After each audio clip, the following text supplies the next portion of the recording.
እንወያይ። ጤና ይስጥልን። በደቡባዊ ትግራይ ራያ አላማጣ ወረዳ የኢትዮጵያ ፌዴራል መንግስት በትግራይ ኃይሎች ላይ ነሐሴ 4 ቀን 2018 የድሮን ጥቃት እንደፈጸመ ተሰምቷል። ከዚያ ቀደም ብሎ ኢትዮጵያና ሱዳን በሚዋሰኑበት አካባቢ ሸረሪና በተባለ ቦታ ኃይለኛ ውጊያ ተደርጎ ነበር። የኢትዮጵያ መከላከያ ሰራዊትና የትግራይ ኃይሎች ወዴት እያመሩ ነው? የተፋፋመ ሌላ ዙር ጦርነት ለምን ያሰጋል? የዛሬው የውይይት ርዕሰ ጉዳይ ነው። በአሜሪካ ኢንዲያና ዩኒቨርሲቲ ማወር የህግ ትምህርት ቤት ተመራማሪ የሆኑት አለማየሁ ፈንታው፣ የአምነስቲ ኢንተርናሽናል የአፍሪካ ቀንድ ጉዳዮች ተመራማሪ ሃይማኖት አሸናፊና በግጭትና መፈናቀል ጉዳዮች ላይ ምርምር የሚያደርጉት ዶክተር ሳሙኤል ዘውዴ ለዚህ ውይይት ተጋብዘዋል። ሶስታችሁንም በጣም አመሰግናለሁ። እኛም እናመሰግናለን። የፌዴራል መንግስትና የህወሓት መቃቃር ሲበረታ ካሁን የለየለት ጦርነት ተቀሰቀሰ የሚል ከፍተኛ ስጋት ነበረ።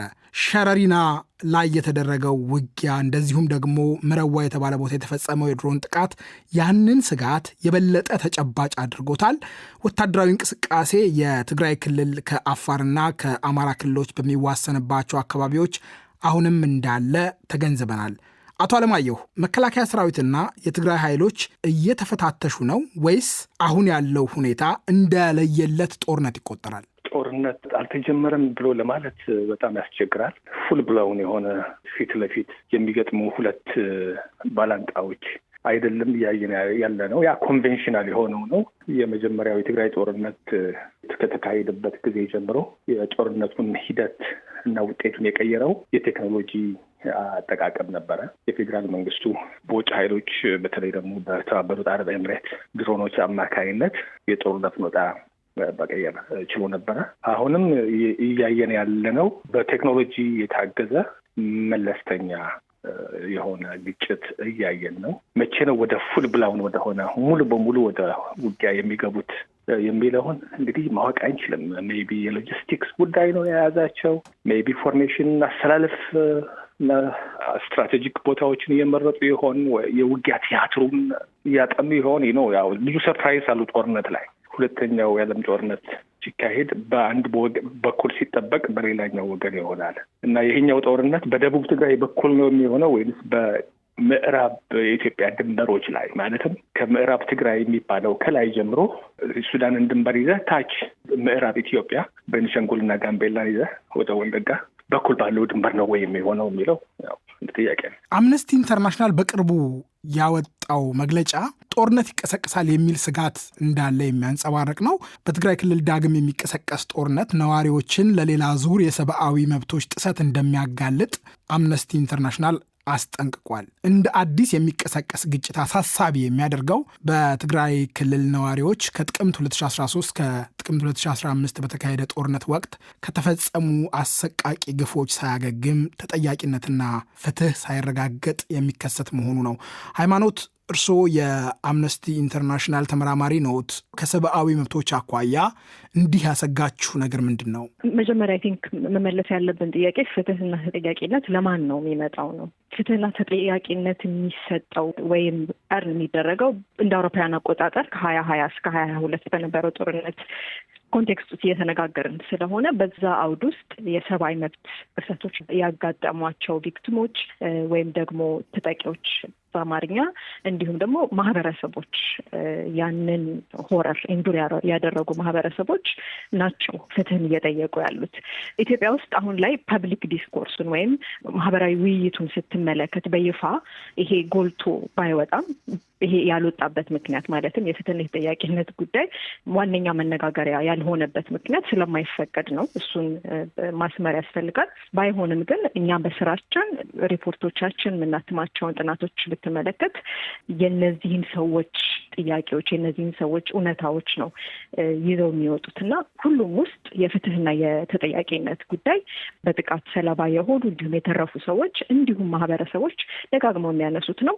እንዳልኩ ስለ ትግራይ እየተነጋገርን ስለሆነ ነው እንጂ አማራም ኦሮሚያም ክልል በግጭት አውድ ውስጥ እንዲሁም ከግጭት አውድ ውጪ ባለው የኢትዮጵያ የሰብአዊ መብት ቀውስ ውስጥ የፍትህና የተጠያቂነት ጉዳይ አንገብጋቢ ጉዳይ ነው።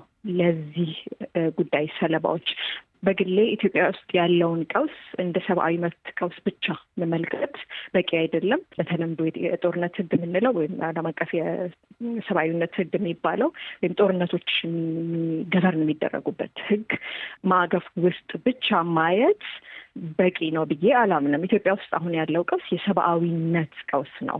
በጣም ብዙ ሌየር አለው።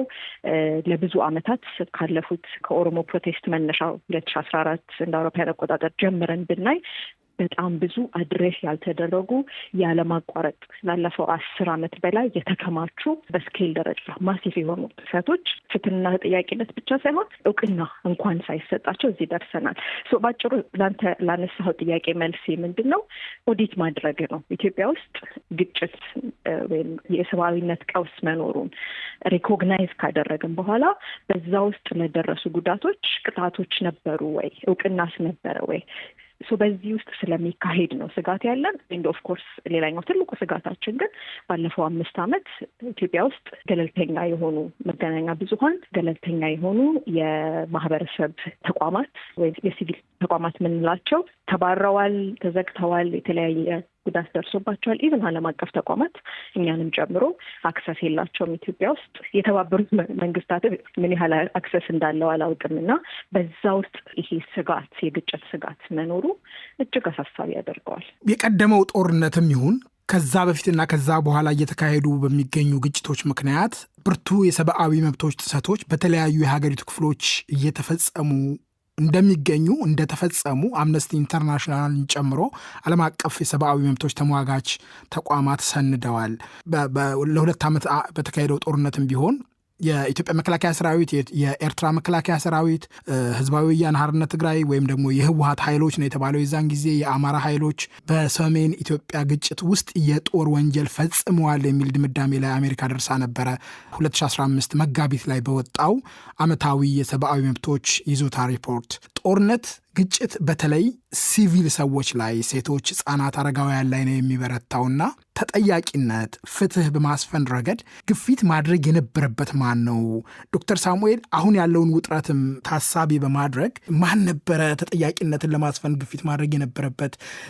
ፍትህ ለማስፈን ለምንድን ነው ሳይሳካ የቀረው? አብዛኛው የመጀመሪያ የተሳካላቸው ፕሪቶሪያ አግሪመንት ላይ ግጭቱ ማስቆም ላይ ነው። ከዛ በኋላ የሚመጡት ነገሮች ዘላቂ ሰላምን ማስፈንና በእነዚህ በውጊያ ውስጥ ተዋናይ የሆኑ አካላት የመተማመን ስሜትን ገንብተው ከዛ በኋላ የራሳቸው ሚና እንዲጫወቱ ሁኔታዎችን ማመቻቸት፣ በተለይ ፍትህን ከማንገስ አንጻር አሁን በቅድም እንደተገለጸው ተዋናዮቹ አክተሮቹ ራሳቸው በትግራይም በለው በመንግስትም በሌሎች አክተሮች እዛ ውጊያ ውስጥ የተሳተፉ አክተሮች ሰብአዊ መብት እንደተጣሰ፣ ሲቪሊያኖች አታክ እንደተደረጉ፣ በጣም አሰቃቂ በሰው ልጅ ላይ መፈጸም የማይገባው ድርጊት እንደተፈጸመ እነሱም ያምናሉ።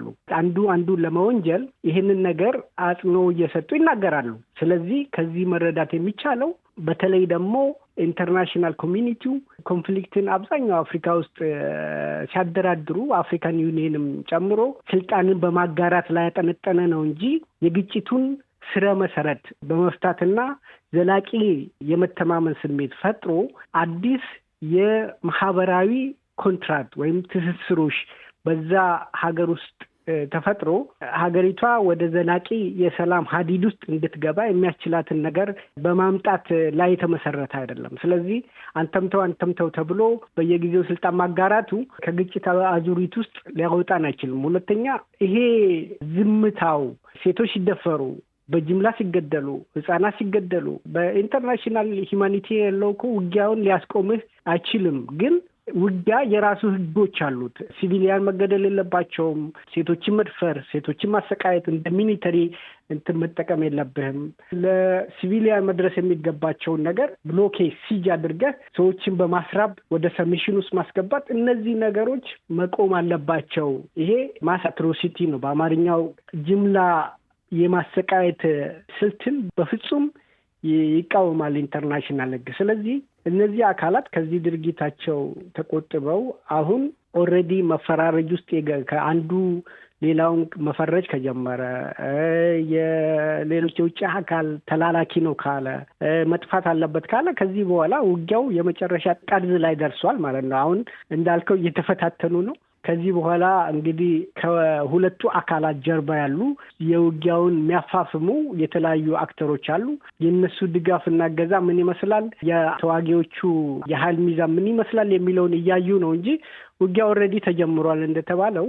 ይሄ ኢንተርናሽናል የሂውማን ራይት ኢንተርናሽናል ሂውማኒቴሪያን ሎው ማን ይተግብረው እንዴት ይተግበር የሚለውን ነገር በጣም አሳሳቢ ነገር ነው። አሁን አንደኛ ኢንተርናሽናል አክተሮችን በተለይ በጣም ተጽዕኖ ፈጣሪ ሀገሮች የራሳቸው ፖለቲካ ላይ የራሳቸው ጥቅም ላይ አትኩረው በሕግ የሚመራ ስርዓት ዓለም ውስጥ እንዲኖር የሚያደርጉትን ድጋፍና እገዛ ዊዝድሮ ያደረጉበት ወይም ያቆሙበት ሁኔታ ነው ያለው። በሌላ መልኩ ደግሞ በጣም ሰልፊሽ የሆኑ ሀገሮች የራሳቸውን ጥቅም ለማስከበር ሲሉ ሌሎች አፍሪካ በተለይ ምስራቅ አፍሪካን ከግጭት አዙሪት ውስጥ እንዳያወጣ መሳሪያ በማገዝ የሚዋጉ አክተሮችን በመደገፍ የነሱ ሚና ከፍተኛ ደረጃ ላይ የደረሰበት ሁኔታ ስላለ አሁን ያለው ሁኔታ ሀገሪቷ ያሉ የፖለቲካ ኃይሎች ከራሳቸው ከግለሰብ ፍላጎትና ጥቅም እና ኢጎ ተላቀው ሰላምን ማዕከል አድርገው የሰው ልጅን ክብር ማዕከል አድርገው ነጻነትን ማዕከል አድርገው ፍትህን ማዕከል አድርገው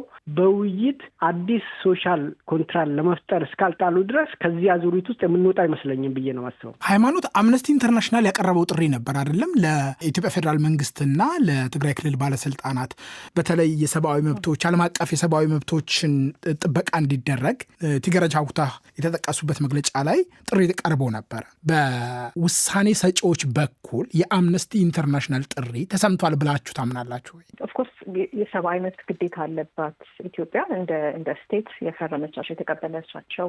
ከዛ ደግሞ ሌላኛውም ተወያይ እንዳሉት የዓለም አቀፍ የሰብአዊነት መብት አይቼል የሚባለው አንድ ቫዮለንስ ጦርነት ከሆነ በኋላ በተለይ አክቲቬትድ የሚሆን የዓለም አቀፍ ግዴታ አለባት ኢትዮጵያ። ይሄ ግዴታ ለሁሉም አካላት ነው የሚሰራው አይደለ? ለታጣቂዎችም እንዲሁም እንደ ስቴት አርምድ አክተሮችም ማለት ነው። እነዚህ እንዲያከብሩ ነው ጥያቄ ያቀረብ ነው።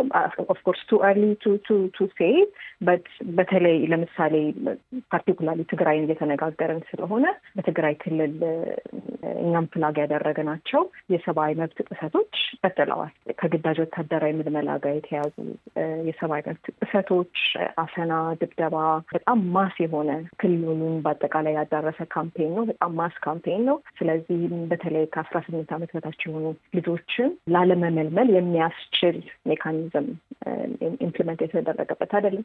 በጣም በርካታ የሰብአዊ መብት ጥያቄዎችን አንስተናል። መገናኛ ብዙኃን ከፍተኛ ጫና ላይ ናቸው። ዜጎች እንደልባቸው በክልሉ ትራቨል ማድረግ አይችሉም። አሁን ካነሳናቸው ኮንቴክስቶች ጋር በተያያዘ ማለት ነው። ቅድም ያልከውም ጥሪ በረድ ሴም ታይም አሁንም መድገምም ካስፈለገ ነው ኦንሊ ትግራይ በአጠቃላይ በመላው ኢትዮጵያ ስቴት አክተሮች ሬስፖንሲቢሊቲ ያለባቸው የማክበር ብቻ ሳይሆን የማስከበር ኃላፊነት አለባቸው። እነዚህ ጥበቃዎች ለዜጎች እንዲደረጉ ግን መዘንጋት የሌለበት ታጣቂ ኃይሎች በሚቆጣጠሯቸው አካባቢዎች ላይ ሰብአዊ መብቶችን የማስከበር ግዴታ አለባቸው። ታጣቂ ስለሆኑ አገሪቷ ከገባቻቸው ግዴታዎች ነፃ አይወጡም። ኃይሎቻቸውን ታጣቂዎቻቸውን ማሰልጠን አለባቸው። ምንድን ነው በዓለም አቀፍ ሕግ መሰረት ሆስቲሊቲ ወይም ግጭት ሲኖር ምን አይነት ጥበቃዎችን ነው በግጭቱ ስለማይሳተፉ ሰዎች ማድረግ ያለብን፣ ምን አይነት ስልቶችን ነው መጠቀም የሌለብን የሚለውም ሁሉም አካላት ሰራዊቶቻቸውን ማሰልጠን አለባቸው። ቅድም ያነሳነው የተጠያቂነት የማስከበር ጉዳይ አለ። ሁሉንም ይመለከታል። ብዙ ጊዜ መሀሉ ላይ ስትሆን ታሪክም የሚያሳየን እሱን አይደለ? ዛሬ ላይ ላይመስል ይችላል፣ ግን አት ሰም ፖይንት ተጠያቂነት መምጣቱ አይቀርም ኢትዮጵያ ውስጥ። በግጭት ውስጥ የሰብአዊ መብቶች ጥሰቶች ሲፈጸሙ የመከላከል ተጠያቂነትን ለማረጋገጥ ፍትህ ለማስፈን ልምድ አለ አገሪቱ ውስጥ የምትጠቅሱት? አጥጋቢ ልምድ የለም። ራይት አጥጋቢ ልምድ ቢኖርና ኢንስቲቱሽናላይዝ ወይም ተቋማዊነት የተቀየረ ጥረት ቢኖር ኖሮ እዚህ ላይ አንደርስም ነበር አይደለ? ግጭት መኖር አለበት የሌለበት የሚለው ውይይት ውስጥ አንገባም። ግን በግጭቱም ውስጥ ይሁን ውጪ አሁን ላለው የሰብአዊነት ቀውስ ወይም ክራይሲስ አንደርስም ነበረ። አጥጋቢ የሆነ ኢፈርቶች ቢኖሩ ግን ኢፈርቶች ሙሉ ለሙሉ ደግሞ አልነበሩም ማለት አንችልም። አይ ቲንክ ተወያያችን ዛሬም የህግ ባለሙያ ያሉ ይመስለኛል። እሳቸውን ኮሜንት ሊያደርጉበት ይችላሉ። መርሳት የሌለብን እኛ ዛሬ ስንነጋገር መንግስቱ ኃይለማርያም በህይወት አሉ፣ ፉጀቲቭ ናቸው። ኢትዮጵያ አትሊስት በአንድ ወቅት ወደዋለሁ የሚሉት ሀገራቸው መመለስም አይችሉም። እሳቸው ባልደረቦች ፍርድ ቤት ተመላልሰው ለቀይ ሽብር ወንጀሎች ሰም ካይንድ ኦፍ የፍትህ ጥረቶች ነበሩ። ቪክተርስ ጀስቲስ ነው ወይ? በቂ ነበረ ወይ? ጄኒዊን ነበረ ወይ? ብዙ ጥያቄዎች ይነሱበታል። ግን ሙከራዎች ነበሩ አይደለ?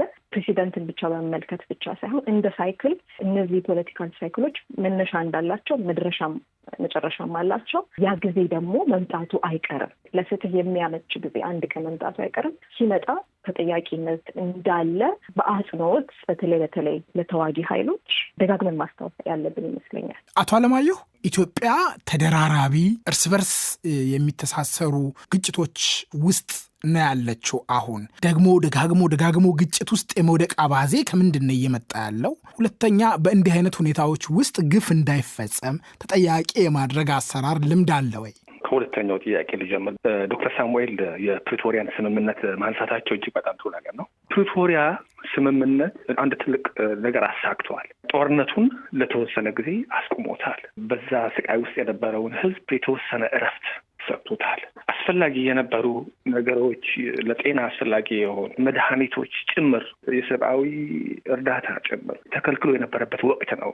ገንዘብ ከባንክ ማውጣት ባይዘው እስካሁን ድረስ ገንዘብ ከባንክ ማውጣት፣ ካሽ ማውጣት ራሱ ጥሬ ገንዘብ ማውጣት አይቻልም። ሊሚት አለ። ከ1,000 ብር በላይ ማውጣት አትችልም። ባለው የኑሮ ውድነት 1,000 ብር ምንም ነገር አይገዛልህም። ፕሪቶሪያ ስምምነት በመሰረቱ እንዳይተገበር እንቅፋት ሆኖ የነበረው ሲስተማቲካሊ እንዳይተገበር ሲያደርግ የነበረው የፌዴራል መንግስት ነው። ይህንን አይደለም እኔ በአጽንኦት ልናገር የምፈልገው። በአጽንኦት ልናገርበት የምፈልገው ተጠያቂነትን በተመለከተ የፕሪቶሪያ ስምምነት ምን አድርገዋል? የፕሪቶሪያ ስምምነት ተስማሚዎች ካደረጓቸው ነገሮች፣ ከፈረሟቸው ሁለት ነገሮች በጣም የሚደንቁኝ እና ማመን የሚያቅተኝ እስከዛሬ ድረስ ፕላስ ደግሞ እነኛ ፈራሚዎች አሁን ያሉበት ሁኔታ ስታይ የፌዴራል መንግስቱ አካል ሆነዋል እና ተጠያቂነትን በተመለከተ ፕሪቶሪያ ላይ በትራንዚሽናል ጀስቲስ ሜካኒዝም እንዲፈታ ተጠያቂነት እንዲኖር ነው የሚለው። ያም ደግሞ በኢትዮጵያ ህገ መንግስትና በአፍሪካ ህብረት የትራንዚሽናል ጀስቲስ ማዕቀፍ ስር ተጠያቂነት እንዲደረግ፣ የእርቅና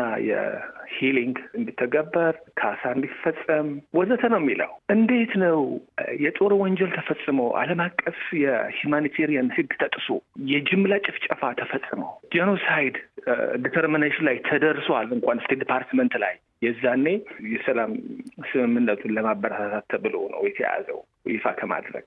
ይህንን እንዴት አድርገህ ነው በፈጸመው መንግስት ተቋማት ተጠያቂነት ልታሰፍን የምትችለው?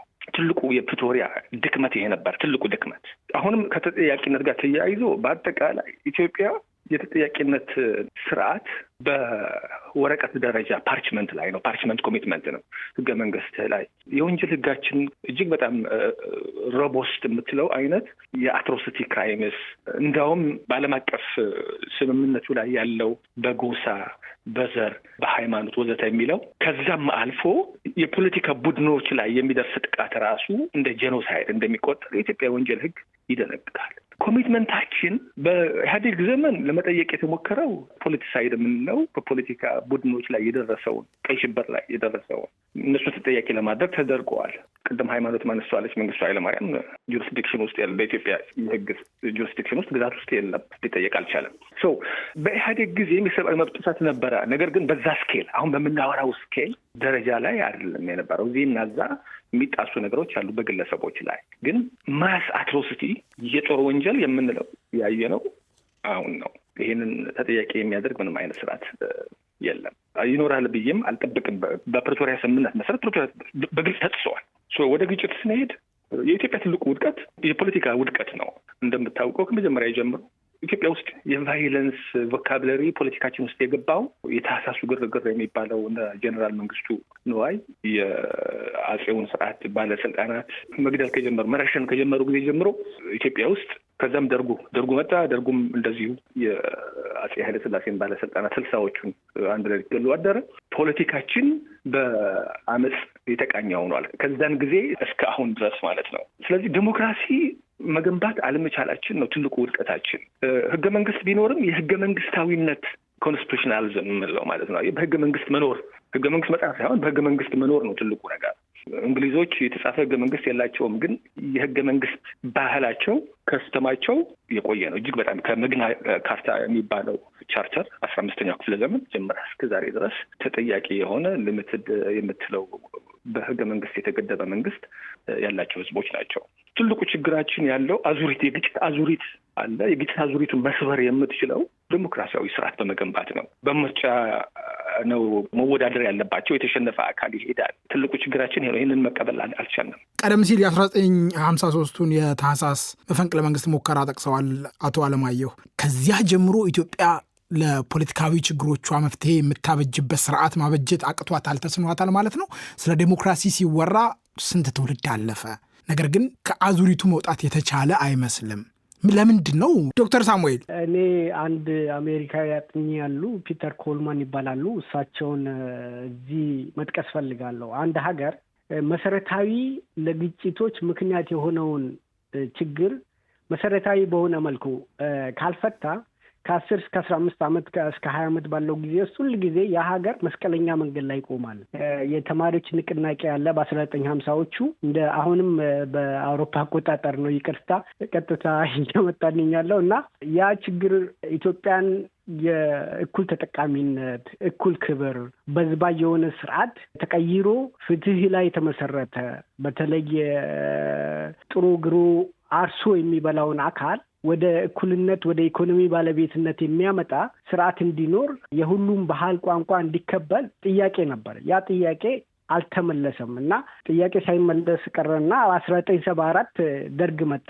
ደርግም ሲመጣ ሀገሪቷ መስቀለኛ መንገድ ላይ ስትሆን ያንን ጥያቄ ተቀብሎ ሀገረ መንግስቱ እንግዲህ ተጀምሯል። የተጀመረው ምንም ይሁን ምንም መንገዱ ማለት ነው ዲሞክራሲ የትኛውም በዛ ጊዜ በዲሞክራሲያዊ ስርዓትና በተስማሙ ላይ የተመሰረተ ሀገረ መንግስት የገነባ የለም። የትኛውም አውሮፓኖችም ቢሆኑ ማለት ነው። ከዚህ ጀመር ነው ያ ሀገረ መንግስት ግንባታ ሂደት ሀገር ኢንስቲትዩሽን ምናምን የምንለው ኢትዮጵያ ቢሮክራሲ ገንብታለች፣ ግን ሀገረ መንግስትን ኔሽን ቢልዲንግ ፕሮሰስ አላለቀም። ያንን በጋራ እሴት ላይ የተመሰረተ በሁሉም ሰው ፍላጎትና ተስማሙ ላይ በውይይት በድርድር ላይ የተመሰረተ ስርዓት አልተፈጠረም። ከዛ በ1974ም ደርግ መጣ። ሶሻሊዝምም ግራ ዘመን ፖለቲሻኖች ተሰባሰቡ፣ ቀኝ ዘመን ፖለቲሻኖች ተሰባሰቡ፣ ወታደሩ አለ። እነዚህ አካላት አንዱ አንዱን አጥፍቶ ጠላቴ ነው በሚለው ላይ የድል ባንዲራ ካላውለበለበ ድል ሀገሪቷ ትለወጣለች ብሎ ስላላሰቡ መገዳደል ጀመሩ።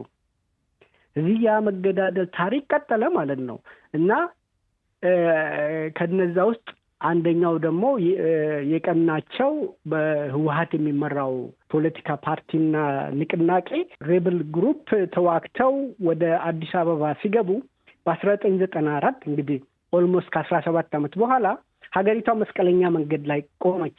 የዛን ጊዜም ህወሓትና ኢህአዴግን ኮሊዥኑ አካል እነሱ የሚያስቡትን በኢትዮጵያኖች ላይ ከመጫን ይልቅ በመወያየት ላይ በኮንሰንሰስ ላይ አሁን አንዳንድ ጊዜ ለይስሙላ ይሰባሰብና ሰው እነሱ መስማት የሚፈልጉትን የሚናገር አካልን ሰብስበው ያወያዩና ከዛ በኋላ ያጸደቀ በውይይት ይባላል። ያ አይደለም። ኢትዮጵያ በጣም የተለያየ ምልከታዎች፣ እሳቤዎች ያሉባት ዳይቨርሲፋይድ የሆነ ሀገር ናት። ከባህል አንጻር፣ ከፖለቲካ እሳቤ አንዳንድ ሰው አሁን እኔ ያደግኩበት አካባቢ ኢግላቴሪያል የሆነ ሶሳይቲ ያለ ጋምቤላ ቦርደር ላይ ያሉ ሰዎች፣ አንዳንዱ ደግሞ ቢሮክራሲን የተለማመደ፣ አንዳንዱ ፓስቶራሊስት ነው፣ አንዳንዱ ደግሞ በእርሻ ላይ አተኩሮ ሚኖር ነው፣ አንዳንዱ አዲስ አበባ ላይ ያለው ሰርቪስና ኢንዱስትሪ ውስጥ ገብቷል። ከሃይማኖትን ከምንም የተለያየ እሳቤ ስላለን ይሄ እኔ ነኝ ማውቅልህ ብሎ ሌላው ላይ ከመጫን ይልቅ ኢትዮጵያ ውስጥ ተደራድሮ በሰው ልጅ እኩልነት ማንኛውም የኢትዮጵያ ሆነ ሌላውም የሰው ልጅ እዛ ሀገር የሚኖር የሰው ልጅ ከቦታ ቦታ ተንቀሳቅሰው በነጻነት የሚኖርበት፣ በህግ ከለላ ስር በእኩል የሚዳኝበት፣ እኩል ህይወቱን ቤተሰቡን መቀየር እድል ያለበት ሀገር እንዲፈጠር ምን እናደርግ? ይህ የሀገር መንግስት ግንባታ ሁላችንም ሊያስተናግድ በሚችል መልኩ እንዴት ሊሰናሰል ይችላልና ሀገሪቷ መገንባት እንችላለን በሚለው ላይ አልተስማማንም። እስካሁን ሀገሪቱ አልተስማማችም። ፖለቲሻኖች አልተስማሙም። ሁልጊዜ አንዱ የሚለውን ነገር ሌላው ላይ ለመጫን፣ ዶሚኔት ለማድረግ፣ ፖለቲካውን ለመቆጣጠር፣ እሱ የሚለውን ስርዓት ለመትከል ነው ያሰበው። ኢህአዴግም ከዚህ የተለየ ነገር አይደለም እና ይሄ ነገር ቀጠለ። ኢህአዴግ ሪሌቲቭሊ የተወሰነ ዓመት አረጋግቶ ገዛ። ግን 2005 ላይ እንደገና ሀገሪቷ መስቀለኛ 2005 ብለው አሁንም በፈረንጆች አቆጣጠር ነው 2005 ላይ በተለይ የዚህ ከቅንጅት ምርጫ ከምናምን ጋር የተያዘ ጊዜ ሀገሪቷ ወደ ዲሞክራሲ ልትሰድር የሚችልበት እድሎች ነበሩ። የዛን ጊዜ ቆም ብሎ ከመጠፋፋት ፖለቲካ ወጥቶ በሪኮንሲሌሽን በሀገራዊ እርቅ እውነተኛ ለይስሙላ ሳይሆን ለታይታ ሳይሆን በእውነተኛ ተመስርቶ ወደ ሀገሪቷን ወደ ፍትህ፣ ወደ እኩልነት፣ ወደ ዲሞክራሲ የምታመራበትን እድል ማመቻቸት ሲገባቸው ያንንም ስኳሽ ማድረግ ጀመሩ። እነዛም ሆነ እነዚህም ከጥላቻ መላቀቅ አልቻሉም። ከዛ 2014 ላይ 15 ላይ ያየነው በኦሮሚያ ክልል በአማራ ክልል የነበሩት እንቅስቃሴዎች መጡ። ኢህአዴጎች ናቸው፣ ግን የሊደርሺፕ ለውጥ መጣ።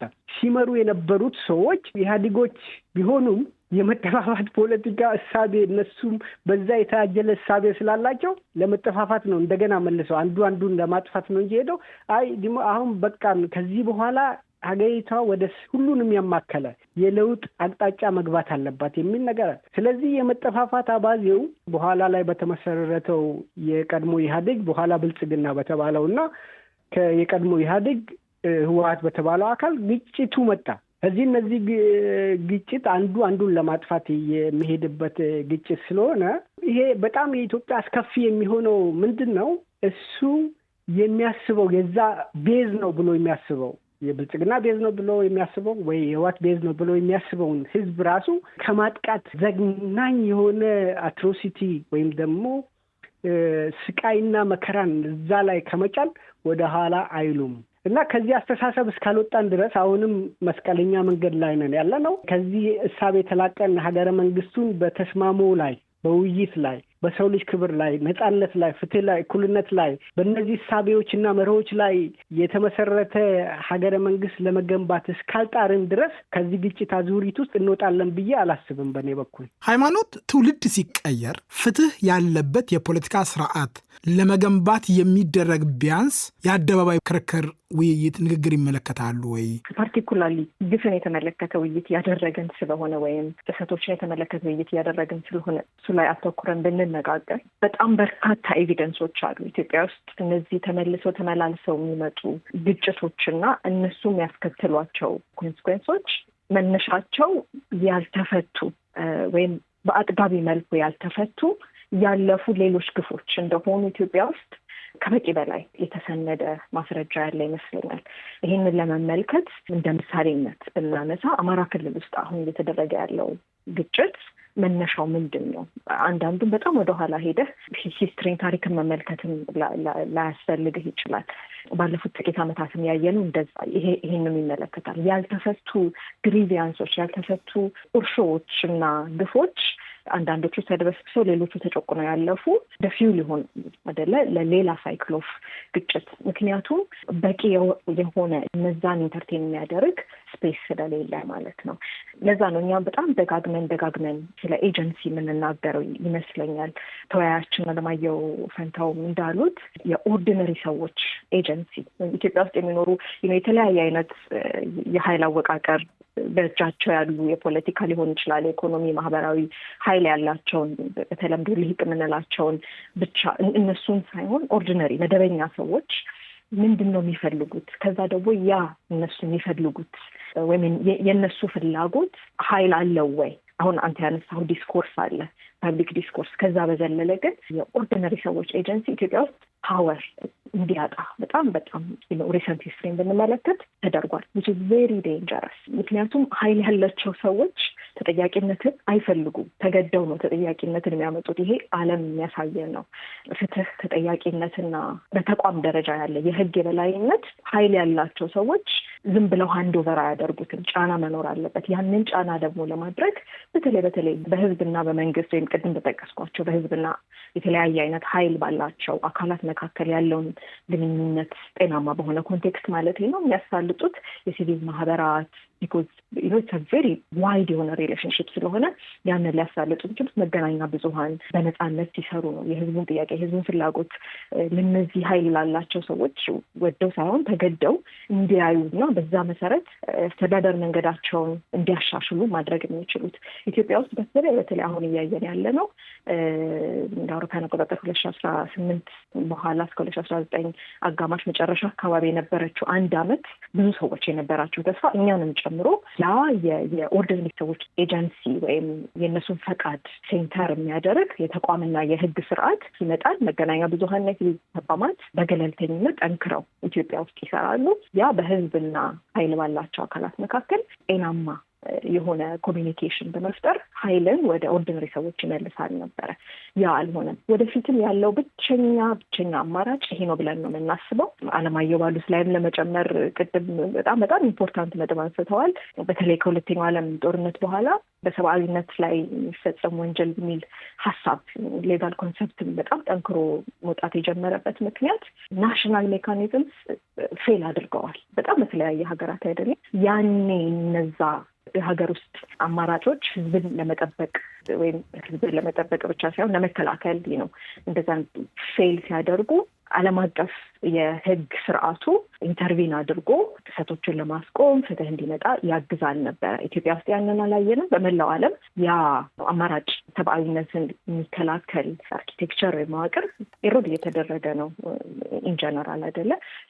እሱን ሁሉ ከግምት ውስጥ በማስገባት አሁን ኢትዮጵያ ውስጥ ያለው አማራጭ ምንድን ነው? ይሄንን ሳይክል ይሄንን መሽከርክሪት መልሶ ቅድምም ታያችን እንዳሉት እዛች ቦታ ላይ የሚመልሰውን ይሄንን የግፍና የኢምፒዩኒቲ ሳይክል የሚያስቆሙ ምንድን ነው የሚለው ላይ ከሄድን የኦርዲነሪ ሰዎች ኤጀንሲ ሪስቶር መደረግ አለበት። አንፎርቹኔትሊ ያ ደግሞ ጫና መፈጠር አለበት ኃይል ያላቸው ሰዎች ያ እንዲሆን ስለማይፈልጉ ማለት ነው። እዚህ ጉዳይ ላይ ሀሳብ ብሰጥ ደስ ይለኛል። የመጨረሻው አጀንዳ ላይ ምንም ስላልኩኝ እሺ፣ እጅግ በጣም ጠቃሚ ጉዳይ ነበር ያነሳ ውሸቴ ሃይማኖትም ያነሳችው ዶክተር ሳሙኤል ያሉት የዚህ ሁሉ ችግራችን ዋና ምክንያት መንስኤው ፖለቲካችን የማንነት ፖለቲካ ላይ ያተኮረ በመሆኑ ነው። የማንነት ፖለቲካ በመሰረቱ ማለት ነው መሰረቱ ምንድን ነው? ሪዘንትመንት ነው። ሪዘንትመንት በአማርኛ ምን ብዬ ልተርጉሞ እንደሚችል አላውቅም፣ ግን ዝም ብሎ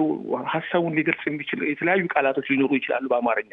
ለምሳሌ እንደ ብሶት፣ እንደ ቂም፣ እንደ ቁርሾ ምናምን አይነት እነኚህ ነገሮች አሁን ፖለቲካን በዚህ ስታደራጀው ማለት ነው በዘውግ ብሔር ሊሆን ይችላል። ያው ኢትዮጵያ ብሔር ነው። በሃይማኖት ልታደርገው ትችላል። ኦራይት። በአጠቃላይ በሆነ ቡድን ዙሪያ ፖለቲካ ስታዋቅር እንደ ኢትዮጵያ አይነት ማህበረሰብ ላይ ዌስተርን አድቫንስድ የሆነው የምዕራቡ ዓለም ሌላ ነገር ነው። ሲቪላይዜሽናል ሩትስ አላቸው፣ ካልቸራል ሩትስ አላቸው፣ ዴሞክራሲ አላቸው። እንደ ኢትዮጵያ አይነት ሀገር ባህላዊ የሆነ እጅግ በጣም ትራዲሽናል የሆነ ሃይማኖት ያለው ራይት የኢትዮጵያ ክርስትና እጅግ በጣም ጥንታዊ ታሪክ ያለው ነው። እስልምናም ቢሆን ከአረቦቹ ጋር ተቀራራቢ በሆነ ጊዜ የተቀበልነው ነው። እጅግ በጣም ትራዲሽናል የሆነ እስልምና ነው ያለን ራይት። ሶ ምንድነው ለማለት የፈለግኩት ፍሬድሪክ ኒቼ የሚባል ጀርመናዊ ፈላስፋ አለ፣ ሌላ አለ፣ ማክስ ሼለር የሚባል አለ። ሪዘንትመንት የሚባለው ነገር የቡድን ፖለቲካ ስታደርገውና ቂም ሲኖር ከአዙሪት ሰብረ ለመውጣት አትችልም። እንዲህ አይነት ቡድን ረግጦ ገዝቶኛል ትላለህ። እንዲህ አይነት ሃይማኖት የነበረው ንጉስ እንዲህ አድርጎኛል ይላል። አሁን ጠቅላይ ሚኒስትሩ እንደዚህ አይነት ሬቶሪክ ላይ ነው ተጠምደው ያሉት። አማራውን በትግሬ ላይ ለማስነሳት፣ ኦሮሞውን በአማራና በትግሬ ላይ ለማስነሳት። እንግዲህ ይህንን ሁሉ አመቻችቶ የሰጣቸው ምንድን ነው? ፖለቲካችን ነው። ይሄ የማንነት ፖለቲካ ነው። ይሄ የማንነት ፖለቲካ ማዕቀብ ካልተደረገበት፣ ልጓም ካልተበጀለት ምን ማለት ነው? ማዕቀብ ልጓም ማለት እንደሚያውቁት አሁን ያለው ህብረ ብሔራዊ ፌዴራላዊ ስርዓት ሀገሪቱን ወደ መበታተን ይመራታል የሚል ስጋት ያለው ወገን አለ። መቀየር አለበት የሚል አቋም ያለው አለ። አይ በፍጹም ሊቀየር አይገባም የሚል አቋም ያለው አለ። ምን ማለት እንዴት ነው ሊሞረድ የሚችለው? እንግዲህ ይሄ ከባድ ጥያቄ ነው። ኢትዮጵያ አሁን ቅድም ዶክተር ሳሙኤል የሀገረ መንግስት ግንባታ ኔሽን ቢልዲንግ የሚባለው ስቴት ቢልዲንግ እንኳን አይመስለኝም ስቴቱ አለ። ኢትዮጵያ ስቴት ለዘመናት የነበረ ስቴት ነው። ኢት ዋዝ ዌል ኦን ኢትስ ዌይ እኮ 1966 አቤቱ ሲፈነዳ የተማሪዎችም ጥያቄ የነበረው ነው አይደለኝም የሚጽፉት የሚሉት ነው አዲስ ነገር ወደ አዲስ አቅጣጫ ይዞት የሄደው የነበረውን ኔሽን ቢልዲንግ ፕሮጀክት ኤክስፐሪመንታል እኮ ነው። እኛ እኮ ከ1983 ጀምሮ እስካሁን ድረስ እናደርግ የነበረው የፖለቲካ ኤክስፐሪመንት ነው። ኤክስፐሪመንትህ ካልሰራ ሙሉ በሙሉ እስኪያጠፋንህ ድረስ የህገ መንግስቱ የሱሳይድ ጃኬት አይደለም። እንደ ህዝብ እንድናልቅ የተጫነብን ጃኬት አይደለም። አውልቀህ ትጥለዋለህ የማያስኬድህ ከሆነ። በትግራይና በአማራ መካከል ያለው የድንበር ጥያቄ በብሔር የተካለለ መንግስት እስካለህ ድረስ ልትፈታው አትችልም። በምትሃት በተአምር ካልሆነ ማለት ነው። ሚራክል ነው ሊፈታው የሚችለው። ምንም አይነት ተቋም፣ ምንም አይነት ውይይት፣ ምንም አይነት ነገር ሊፈታው አይችልም። ውይይት መልካም ነው፣ መወያየት ያስፈልጋል። ባለፈውም ጊዜ ስንለው እንደነበረ ነገር ግን ብሮድ ቤዝድ የሆነ ውይይት ያስፈልጋል።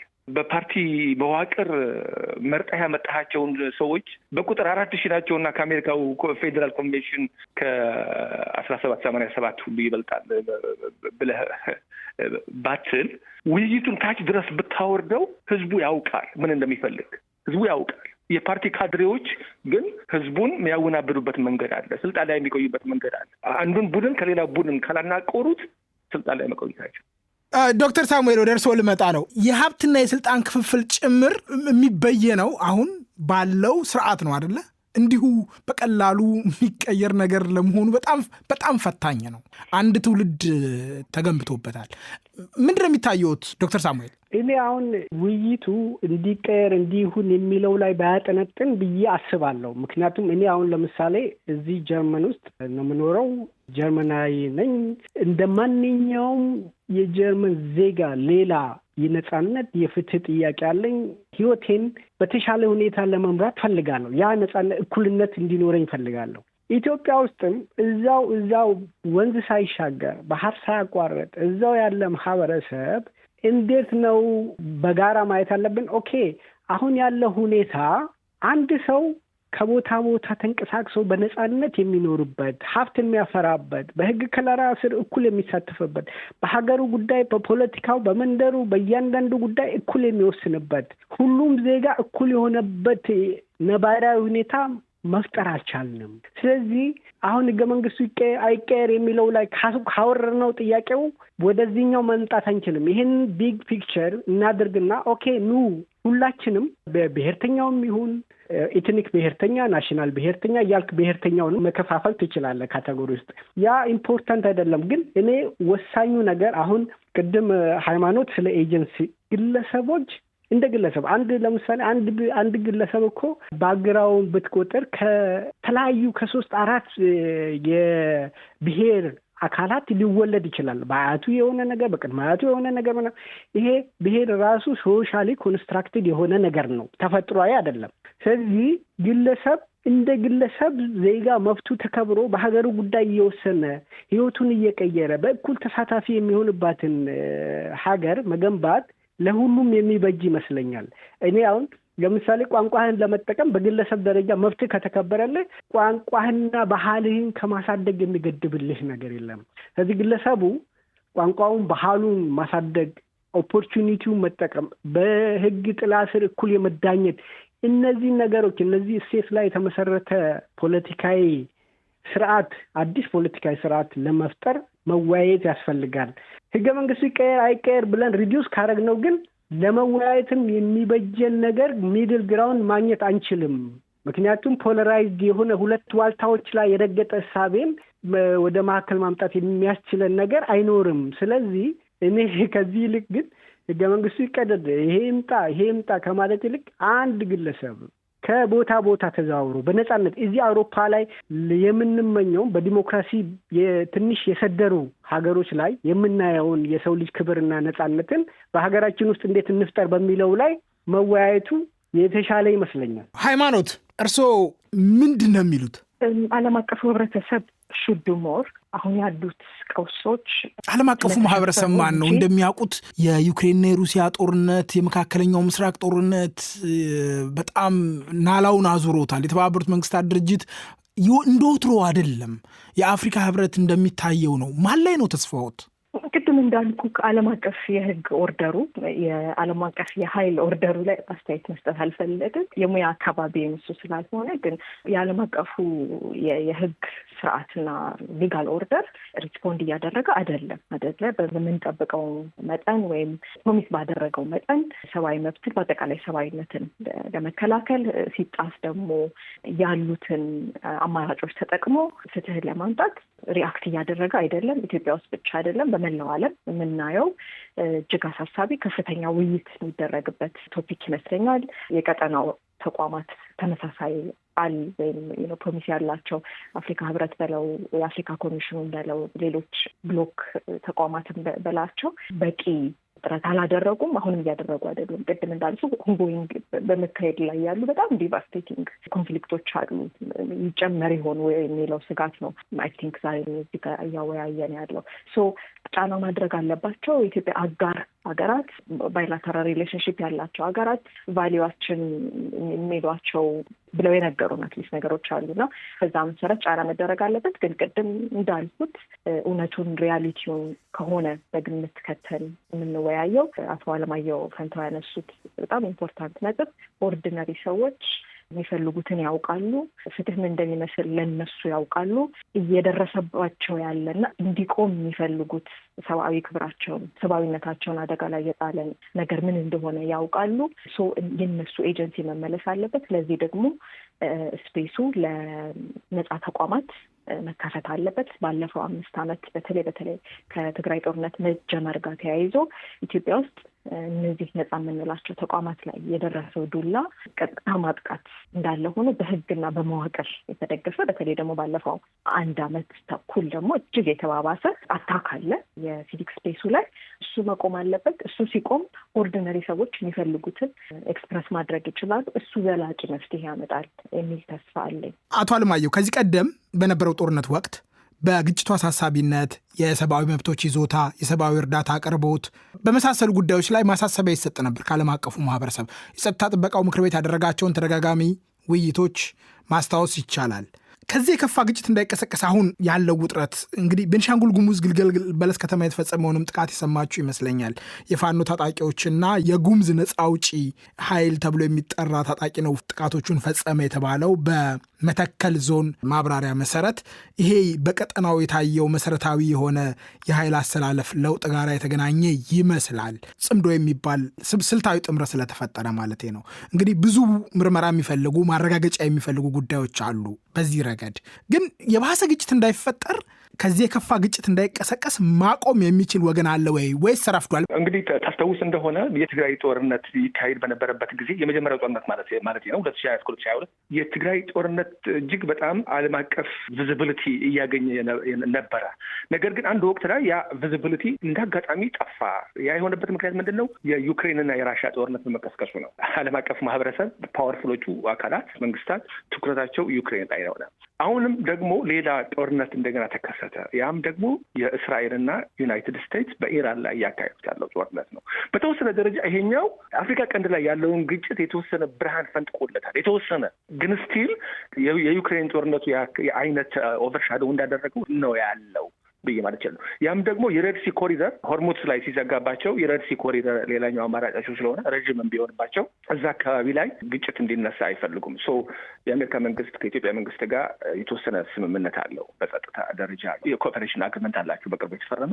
ጦርነት እንዲከናወን አይፈልጉም። ነገር ግን ምን ያክል ሌቨሬጅ አላቸው? ለዛም ነው አሁን በድሮን ደብድቦ እየተመለሰ ያለው ወደ ፉል ብለውን ጦርነት እንዳይሄድ እያደረገ ያለው ያ ነገር ነው። ዶክተር ሳሙኤል ምን ማድረግ ይችላል? እንደው በጣም አጠር አድርገው። እኔ የማየው ምስራቅ አፍሪካን እንዳለ ጦርነት ሰፕላይ በማድረግ ፋይናንሻል ሰፕላይ በማድረግ ኢሊሲት ኢኮኖሚክ ትሬድ ላይ በመሳተፍ እየተሳተፉ ያሉት ሀገሮች አሉ።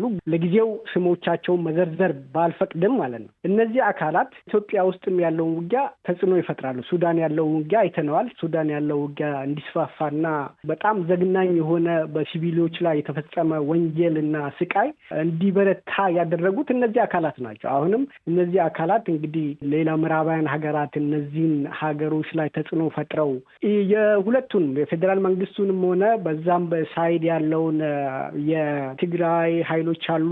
ከዛም በኋላ ፋኖ አለ፣ ሌሎች የኦሮሚያ ክልል ውስጥም ኦነግ አለ። ስለዚህ እነዚህ ሁሉ ተቃዋሚዎች አሉ። ስለዚህ እነዚህን ነገሮች ወደ ድርድር ማምጣት የሚቻልበት ካልፈጠሩ ወይም ደግሞ ፌዴራል መንግስቱ ኃይል ሚዛኑን አይቶ አይ በቃ ጦርነቱን ብቀጥል ሊሸነፍ ይችላለሁ ብሎ ካሰበ ወደ ድርድር ሊመጣ ይችላል። ድርድር ሁል ጊዜ የኮምፒቲቲቭ አድቫንቴጅ አይተው ነው አክተሮች የሚወስኑት። በኢትዮጵያ ሁኔታ ግን አሁን ባለበት ሁኔታ ውስጥ ከአክተሮቹ በጎ ፍቃድ የተነሳ የድርድር ሁኔታ የተሟጠጠ ይመስለኛል። ምክንያቱም አንዱ ሌላውን ወንጅሏል፣ አንዱ ካልጠፋ እኔ ሰርቫይቭ ማድረግ አልችልም የሚባልበት ሁኔታ ላይ ተደርሷል። ከዚህ በኋላ በእነሱ በጎ ፍቃድ የሚመጣ ነገር የለም። ግን ደግሞ አሁን የቀይ ባህር የጂኦፖለቲካል አስፈላጊነት የራሱን ተጽዕኖ ይዞ ሊመጣ ይችላል። በዛ ምክንያት አሜሪካ ጦርነት በመቀጠሉ ምክንያት ኢትዮጵያ ውስጥ የሚመጣው በተለይ ምዕራባውያኖች ከመሸከም ከሚችሉ በላይ ሂውማኒቴሪያን ቀውስ፣ የሰዎች ስደት፣ መፈናቀል ምናምን ይመጣል ብሎ ማለት እያወራን ያለ ነው ስለ 135 ሚሊዮን ህዝብ ነው። ከዛ በላይ ነው። ቀውሱ በጣም ከፍተኛ ነው። ሲሪያ ለምሳሌ በጣም ትንሽ ቁጥር ያለው ህዝብ በነበረው ቀውስ ምክንያት አውሮፓውያንና የዓለም ፖለቲካ ምን ያክል እንደተናጋ ያውቁታል። ስለዚህ የአሜሪካም ሆነ የምዕራባውያን ፖለቲከኞች ይሄንን አናላይዝ አድርገው አክተሮቹ ላይ ተጽዕኖ በመፍጠር ለውጥ ያመጣሉ ብዬ ተስፋ አደርጋለሁ። በአፍሪካ በኩል ግን ያለው ሁኔታ ብዙም ተስፋ የሚሰጥ አይደለም። ሀገሮች በየራሳቸው ፖለቲካ ቢዚ የሆኑ ናቸው። የራሳቸውን መነካካት አይፈልጉም ከሌላው አፍሪካ መንበር ላይ።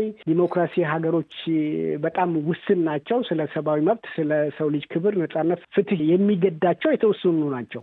ከአፍሪካውያኖች ችግር ይልቅ ስለ ሚድል ኢስት ችግር የሚያወሩ ሀገሮች ናቸው አብዛኛው አፍሪካ ውስጥ ያለው። ስለዚህ በዚህ ሁኔታ ውስጥ የአፍሪካ ሮል ብዙም አይታየኝም። የተመደበልኝ ሰዓት ተጠናቋል። አለማየሁ ፈንታው፣ ሃይማኖት አሸናፊ፣ ዶክተር ሳሙኤል ዘውዴ ሶስታችሁንም በጣም አመሰግናለሁ። ጤና ይስጥልኝ። ጤና ይስጥልኝ። እናመሰግናለን።